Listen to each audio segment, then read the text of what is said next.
At first I was happy to listen and support her, but over time her constant negativity began to wear on me. I think that's a bit of an extreme as a first precaution. What is setting you off like this? What's happening with you that you've suddenly become so negative? This happens all the time. People will not change their behaviour if they think everything's cool. But not every day is an SOS. Not every day SOS. Why is my friend behaving like this? Why is she dumping on me? Why is all of these things happening? I'll be really transparent, yeah. I have been the offloading friend.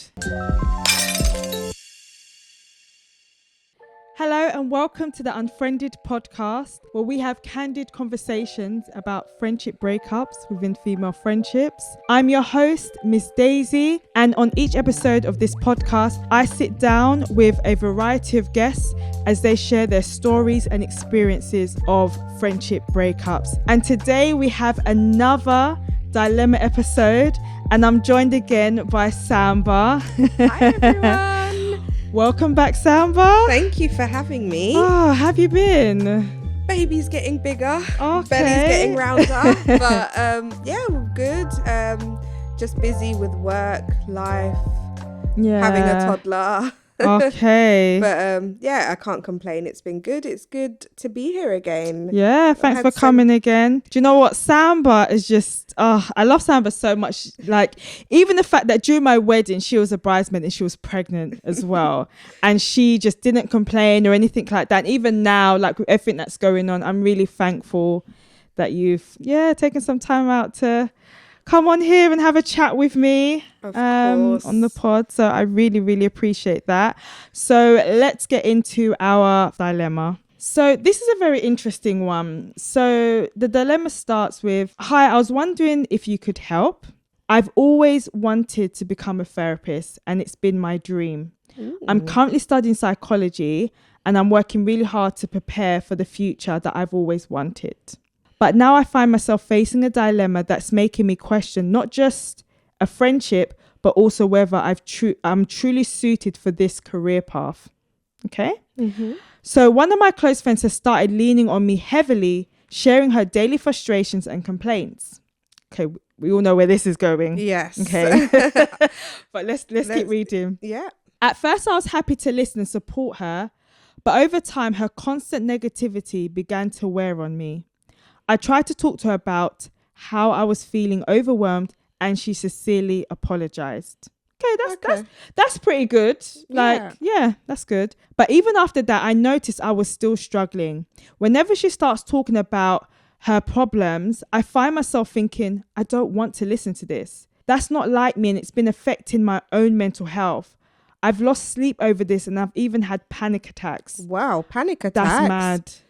Okay, over your friend sharing and needing. I'm guessing so. Space? Maybe it's getting too much. Like subconsciously, it's getting too much. Okay. Yeah. Then she says, now I'm torn. I care about her, but her negativity is draining me. This situation has also made me question whether I'm really cut out to be a therapist. If I'm struggling this much with one friend, how will I handle a career where people bring their deepest issues to me every single day? Should I distance myself from her to protect my own well-being and own mental health, even if it hurts her? Or should I try harder to be there for her, knowing that's what a good friend does?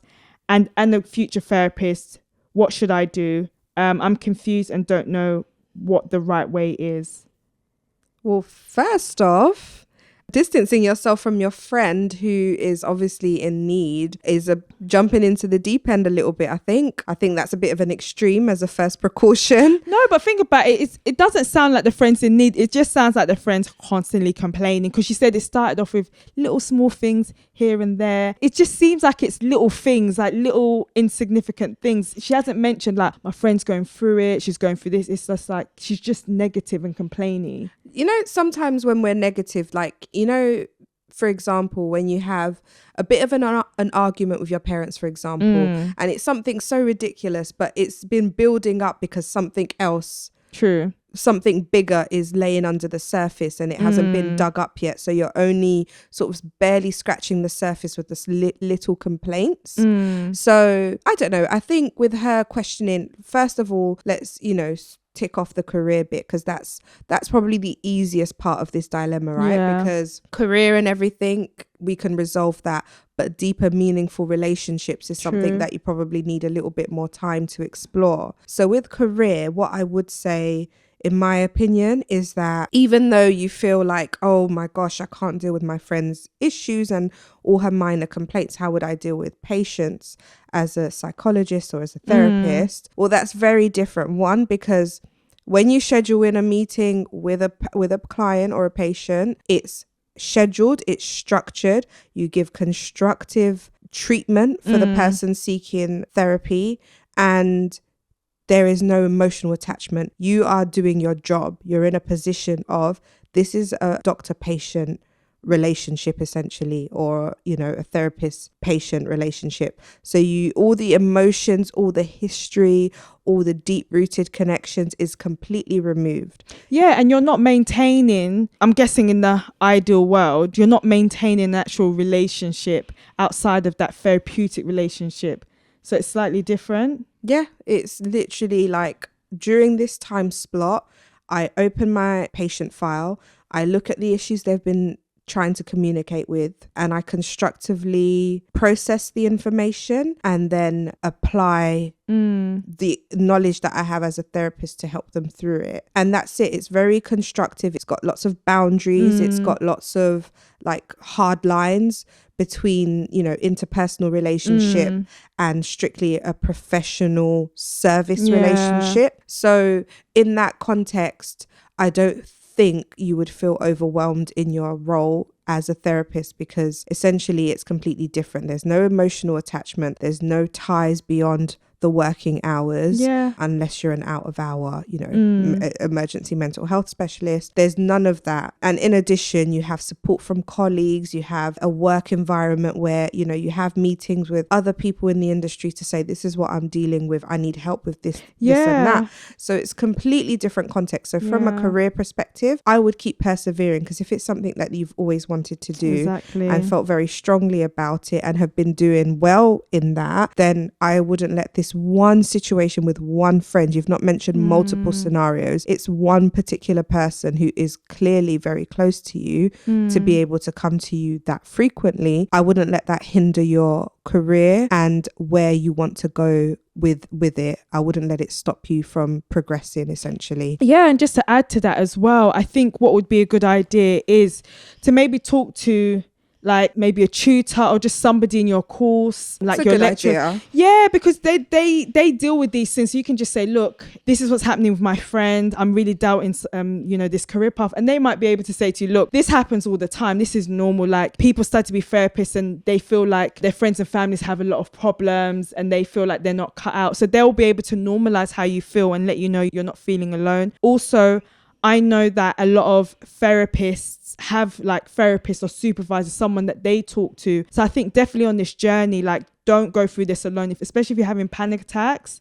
Yeah, like definitely speak to a therapist who will be able to see things from the point of view just being a human and a person. Also through your profession, they'll be able to tell you, okay, like these are some of the tools and techniques. Because I remember I spoke to a therapist friend, no, not like a therapist friend in that way, but like they're a therapist who happens to be my friend, and I asked them about the whole, you know, how do you know, you hear all these things day in, day out, like how do you feel about that? How do you decompress? And they said, you know what, it's a technique you learn over time. But she was like, literally, she can finish with a client who's just telling some deep stuff, and then within a second she's switched off. Wow, done. That is a talent. Yeah, and I think definitely, because you sound very like a really empathetic person, like you want to help people, and it's no surprise you want to get into therapy to help people. Yeah, so it sounds like an empathetic person generally, but I think there will be tools and techniques that you will learn as your career progresses to be able to draw that line.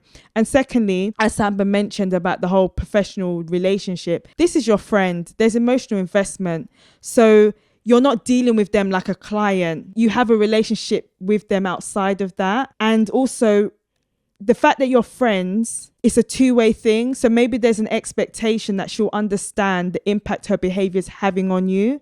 Does that make 100%. sense? Whereas when you're a therapist, it's one-way relationship. You're literally there to support them. Yeah. Yeah. No, I agree. And like, definitely, I love the idea of speaking to people in the industry to validate your feelings, to normalize it and say, okay, well, if this is something that happens to other therapists, how do you process it? So you can literally say, okay, this is how I separate my emotion to the job and doing the job and delivering. Because I suppose, like, as well as therapists, like doctors need to do that, like social service workers, very heavy things that you deal with. There's so many outlets that you could probably reach out to and take from a little bit. I love that idea, Daisy. But yeah, as you say, she is emotionally invested in this particular case. One thing you shouldn't do as well, you shouldn't diagnose your friends and family. If you're not on the job, separate your job from what your day-to-day is. Come to her as a friend, not as her therapist, right? Because now you've got a lot of confused emotions. You're thinking about it as a friend. You're thinking about your career, if it's the right thing, because you don't know what to tell her. You're thinking about it from, you know, a prognosis perspective, as that is your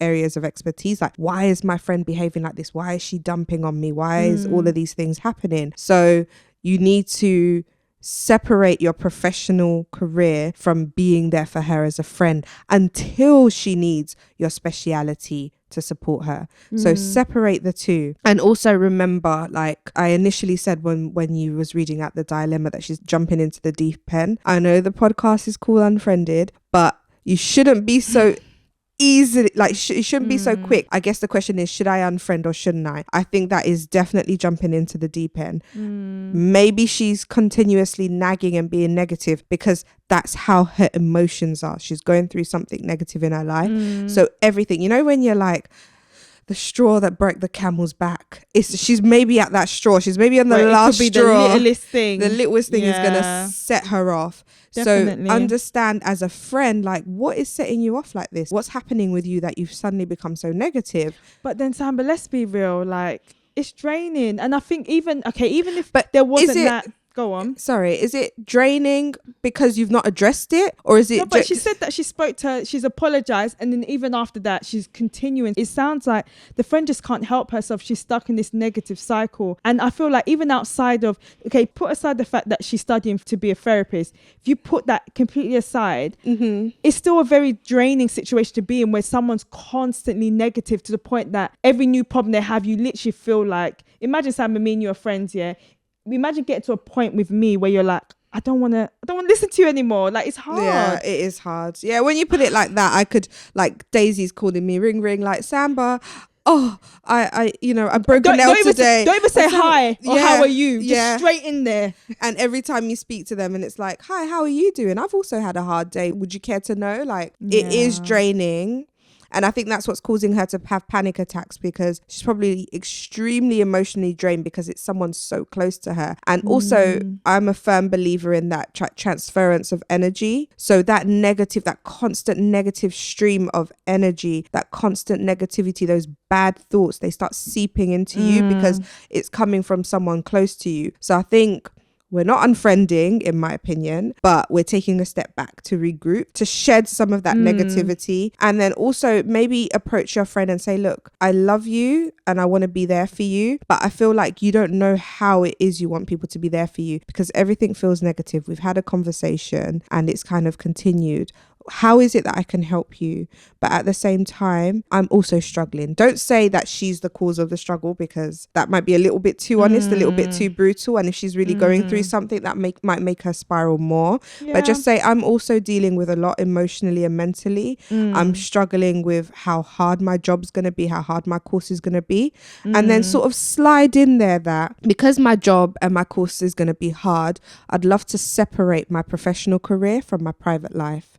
That might also, the penny might drop, because your friend might also be somewhat taking advantage of the fact that they've got a free therapist. And there's all these memes that go around, right, that says like, oh, my friend is my unpaid like therapist. But if that's your actual friend's job, you can imagine how heavy that is on them. It's a lot for one person to ingest. Definitely. So I would, in that way, approach her and say, look, I don't know what you're going through, but let me know how you'd like me to be there for you. Also, I'm dealing with a lot personally as well. Like, I don't want to make this about me, but I need like some breathing space.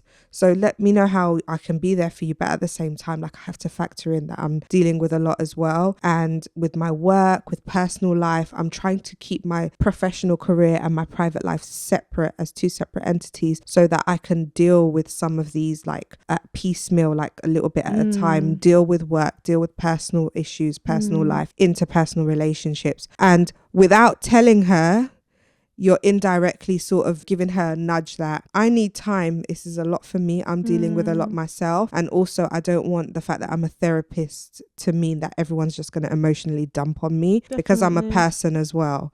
So I think that's a good way to maneuver it, to deal with it without making her spiral more. If she's already feeling negative, you don't want to tell her you're the problem. And then if it continues, then you might need to tell her you're the problem.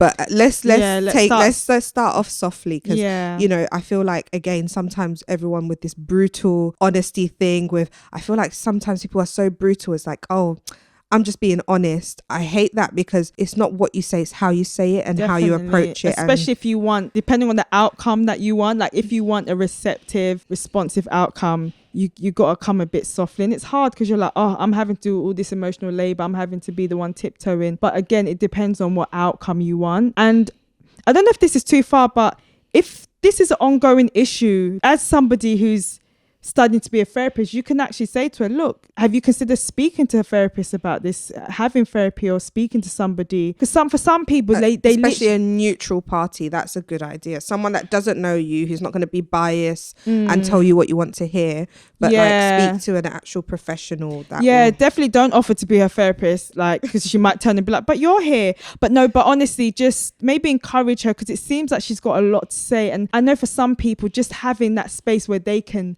literally just go in and say what they need to say, like literally let it all offload, out. Yeah, like I think they need that safe space, but that safe space is not you. Does that make sense? It doesn't have to be you. They also need to be able to have somebody that they can sort of offload to and then leave it there. Yeah. And this kind of harks back to a situation that you're aware of, where I've mentioned in the past that it's not okay for a friend to be a punching bag. And sometimes emotionally dumping can make you literally feel like you've been beat up, because everyone's just punching you, hitting you upper deck, chinning you and kicking you, punching you with every single problem that they have. And if you visualize what those words, like, words are powerful. Words can be as hurtful as an actual punch. And someone continuously offloading those kind of heavy emotions on you and expecting you to just deal with it. If you think about it, it's like literally they've taken the cloud off their head and put it over yours, and you're just collecting clouds, and eventually the clouds are going to burst, and you know, rain's going to pour out from that's the visual representation of everyone just emotionally dumping on one person just because they feel like they can take it. And that's where you have those expressions like check in on your strong friends as well,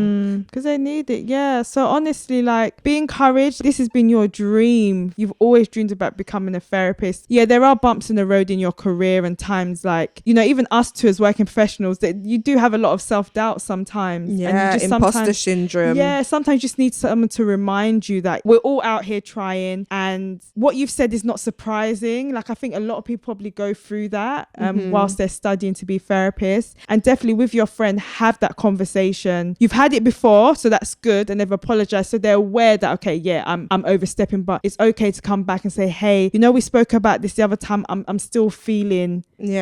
Friendly reminder. Just a friendly reminder. And don't know if I'm going too far, but it's okay to miss their call. Sometimes you get busy. You know what I mean? Like, don't feel like you got to pick up. And it's okay if it's getting negative to be like, hey, can I call you back? That's all. It's okay. I need to do something. Can I call you back? And also, friends should not police your social activities, as in, like, you've been studying, you've been working, you know, I don't know if you've completed your studies as a psychologist or if you're in an internship. Either way, even when you finish studying, right, your job, you still take some of your job home. Like, you know, recently I've been working on a project. My project has been overtime. And when you are the project owner, you don't switch off on at, you know, 9 to 5. You take some of that work home, and we've all been in there. We're in big girl jobs now. So the work does not end at 5. So some evenings I'm working late, and then when I log off, I have to see after the baby. And then after I see after the baby, I have to spend a bit of time with my husband. Then I have to check in on family. Then I have to check in on friends. You have to remember that that person has that many other tasks to do. Even when you don't have kids, sometimes people work weekends, crazy hours, and then they want to go to the gym. Gym is part of your routine. That is okay. You're allowed to not pick up the phone, and that friend should not be policing whether you've answered the call or not, or whether you've responded to them or not. And just say, until you notice that it's an ongoing pattern, the friend's not doing it maliciously. They just need to do their routine, or they need space, or they need a minute. But if that friend has always been there for you, know that they'll be there for you again. And if you really, really need them, say, text message, SOS, I really need you right now. But not every day is an SOS. Not every day SOS, please. Give people a break. Honestly, and I'll be really transparent, I have been the offloading friend. At some point in my life, I was going through it, and I just couldn't see past what was going, you know? And sometimes you really don't realize, especially if the friend's encouraging you, just call me anytime and stuff like that. Like, sometimes you really don't realize what you're doing, and it does help when someone says, girl, I need a minute. Too much. Because, and it makes you stop and think, actually, the whole world doesn't revolve around my particular problem. So don't be afraid to give that reminder. Like, don't be like, I've already spoken to them, it's fine. Like, just come in again and say, look, do what you need to do. Do not sacrifice your gym time. Do not sacrifice your study time. It can wait. You can call them back. Does that make unless sense? they are literally in a crisis, like a mental health crisis, they're having a breakdown, they're having a panic attack, as you've been having a panic attack. That's actually, we never even thought of this angle. Has your friend been aware of the fact that you've been having panic attacks? Has that been a conversation? Have you been centered in any way? Because we've all been in scenarios where you're there for your friend. You want to be there for your friend, and you're like, they're going through a lot right now, so let me hold back on what I'm going through. And you don't share just how hard of a time you're having. The friend might be thinking, oh, I'm really sorry, I need to stop moaning, and think it's all fun and games. But maybe they need to realize that, oh wow, like, this is the impact of my negativity. It's causing panic attacks. And you know, if they're your friend, they'll feel like, wow, no, I need to protect you. Like, I don't want to be causing that. So, and I think it's important to tell people that, because what people do is people will not change their behavior if they think everything's cool. If you're not telling people this behavior is bad, they'll continue and they'll think it's cool. And then when you finally speak up, they're like, but you didn't say anything. So all the best with your studies. Yes, definitely. And don't give up. You know, we all have experienced imposter syndrome, and even though you have a very valid reason with the situation with your friend, I think it's amazing. We need more therapists. We do. We're finally taking mental health more seriously. So keep persevering and just seek support in your profession with your peers and extended colleagues and people you associate with that understand that it might not be a therapist, it might be a doctor, it might be a police officer or a social worker that understands that taking the job home is hard. So how do you deal with that? Definitely. And also setting boundaries with family and friends. Does that make sense? Like, even imagine you're a doctor, like, oh, I've got this spot on my back, could you just check? Like, I'm really here I'm just here to chill. Like, I'm just here to chill and enjoy everyone's company. I'm not doctor today. But then obviously if there's emergency, then the doctor's there. But it's not to be being like, oh, I've got this, you know, I've got this thing on my palm, can you have a look? So all the best. Thank you for tuning into this episode of Unfriended. If you enjoyed this episode, please show us some love by liking, commenting, sharing, rating, reviewing this podcast on whatever platform you are listening from. And if you do have a dilemma that you'd like us to discuss on the podcast, please email your dilemma to theunfriended.pod@gmail.com. For more friendship breakup content or to stay connected, you can find me on social media at love_Miss_Daisy or at theunfriended.pod on Instagram and TikTok. Thanks for staying until the end, sending lots of love your way, and I'll see you in the next episode.